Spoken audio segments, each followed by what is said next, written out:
Binadamu ndo mtu pekee ambaye hufurahia anapoona meli kwenye maji, lakini furaha yake huisha anapoona maji kwenye meli. Ili meli ifike inakotakiwa kwenda, lazima iwe kwenye maji. Lakini meli ikiingiwa na maji, yaani maji yakiwa kwenye meli, basi meli hiyo haiwezi kufika inakokwenda. Unajua maana yake? Tuwe makini na vitu ambavyo vinaingia kwenye maisha yetu, vinavyoingia kwenye akili zetu. Vitu ambavyo vinatuingia sisi tunavyo makini, vinaweza kutufanya tusifike tunakotakiwa kwenda au tunakotakiwa kufika. Kwa hiyo ni heri wewe ukaingia kwenye vitu kuliko vitu kuingia kwako.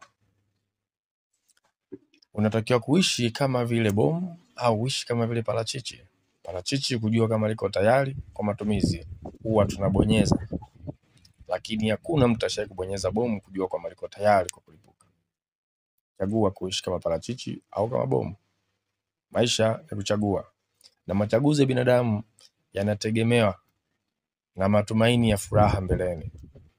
Kwa hiyo unapochagua kitu, tunajua kwamba umeona furaha mbele ambayo unaitegemea kuipata. Kwa hiyo tutakapoona mtu amechagua maisha fulani, usimuulize sana, yawezekana furaha aliyoiona yeye wewe hukuiona. Maisha ni kuchagua, chagua vizuri.